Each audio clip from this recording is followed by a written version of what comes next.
जब परमेश्वर आज अपने लोगों को बंधा हुआ देखता है, गरीबी के बंधन में, बीमारियों में, हॉस्पिटल के बंधन में, श्रापों के बंधन में, डाइवोर्स के श्राप में, हर तरह के बंधन में जब वो आपको बंधा हुआ देखता है, तो जिस तरह आपका हृदय आपके बच्चों को बंधा हुआ देखकर उसी वक्त उनको छुड़ाने का करता है, तो परमेश्वर का हृदय भी वैसा ही है। बल्कि वो हमसे कई हजार लाख करोड़ अनगिनत गुना हमसे अच्छा है।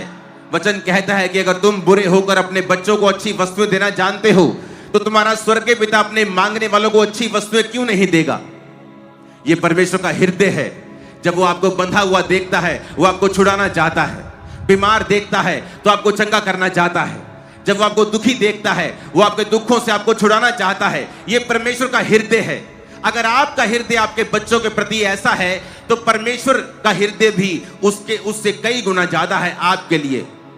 लेकिन फिर आप क्वेश्चन करते हैं, फिर मैं बीमार क्यों हूं, फिर मैं प्रॉब्लम में क्यों हूं, क्या परमेश्वर मुझे देखता नहीं है, तो फिर मैं ये समस्या में क्यों हूं, मैं ऐसा क्यों हूं, मेरी जिंदगी में इतनी प्रॉब्लम्स क्यों हैं, मेरे बच्चा क्यों नहीं हुआ शादी के 15 साल बाद भी, मैं शर्मिंदगी में जीवन क्यों बिता रहा हूं। आज उन सब सवालों के जवाब लेके आज परमेश्वर ने मुझे आपके पास भेजा है। बाइबल कहती है परमेश्वर जब भी अपने लोगों को छुटकारा देना चाहता है, वो अपने वचन को भेजता है।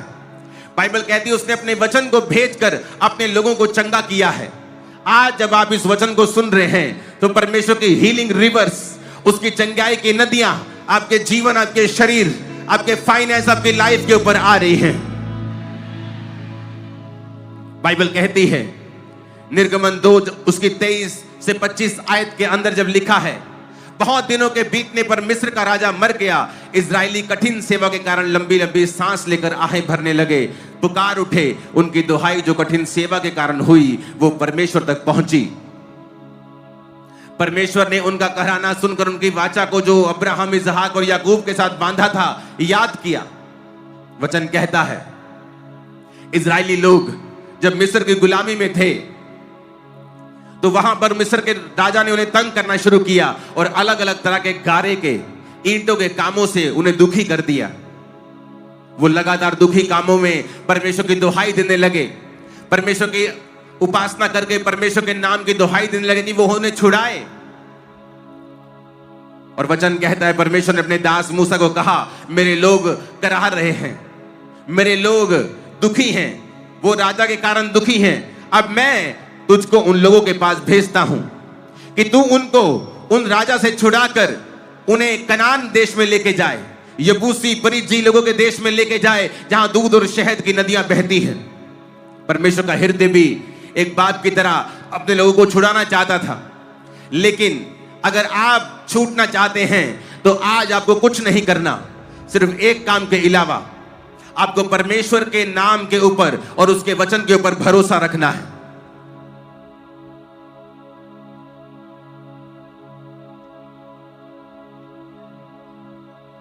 आपको वो सुनना है जो परमेश्वर का आत्मा आपसे कह रहा है। आपको वो ध्यान से बातें सुननी है जो परमेश्वर का आत्मा आज आपसे बोलेगा। जब भी लोगों ने कहा, जब लोगों ने प्रार्थना की परमेश्वर में छुड़ा, परमेश्वर ने अपने दास मूसा को भेजा उन्हें छुड़ाने के लिए। परमेश्वर ने उनके दुखों को इस्तेमाल किया। वो लोग जब मिस्र की गुलामी में थे, तो अपनी गुलामी में कंफर्टेबल हो गए थे। परमेश्वर ने कहा ये लोग कंफर्टेबल हो गए हैं और इस भविष्यवाणी के अनुसार लड़ाई नहीं लड़ रहे कि 400 वर्ष के बीतने पर मैं तुमको इस देश से आजाद कर दूंगा। फिर परमेश्वर ने राजा के दिल में डाला कि वो उन्हें दुखी करे।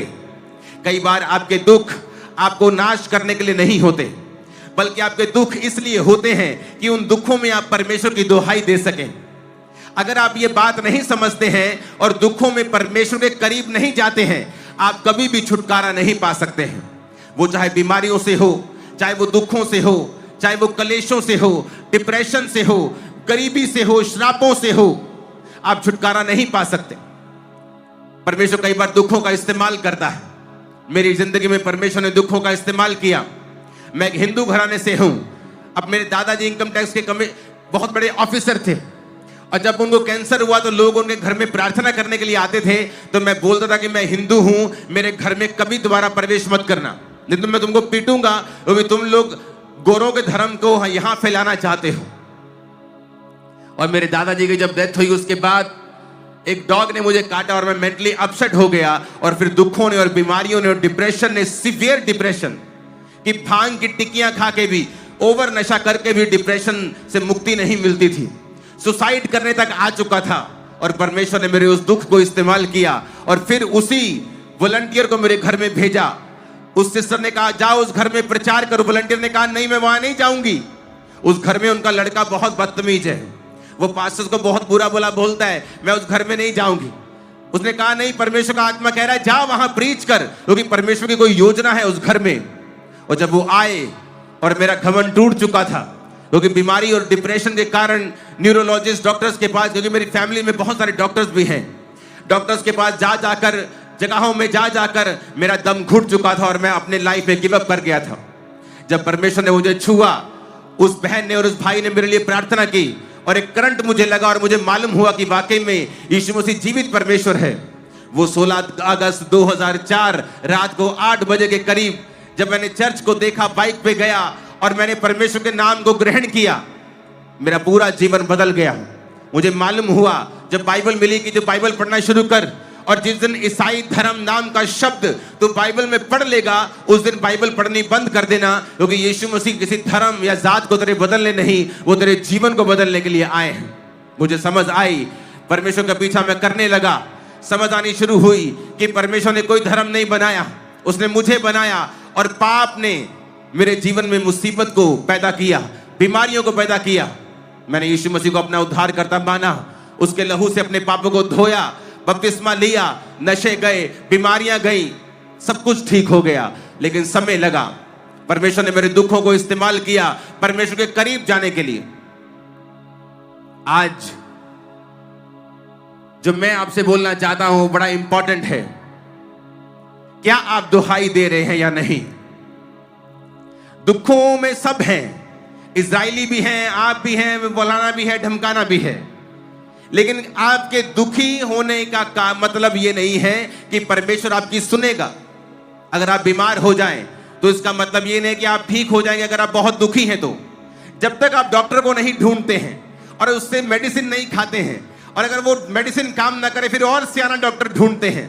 परमेश्वर ने कहा, हे आदमियों, हे औरतों, हे बच्चों, अगर तुमको इतनी बुद्धि है कि जब तुम बीमार हो जाते हो तो डॉक्टर के पास चले जाते हो, आंखों की बीमारी होने पर तुम हार्ट के डॉक्टर के पास नहीं चले जाते हो, किडनी का रोग होने पर तुम सिर के डॉक्टर के पास नहीं जाते हो, उसी डॉक्टर के पास जाते हो और दवाई लेते हो और खाते हो और ठीक हो जाते हो, तो तुम्हें क्या यह नहीं पता कि परमेश्वर जब दुखों को भेजता है तो तुम्हारे दुखी होने से तुम्हारे दुख चले नहीं जाते हैं। विश करने से मैं विश करता हूं, काश हाय परमेश्वर मुझे चंगा करे, तुम्हारे दुख या बीमारियां चली नहीं जाती हैं।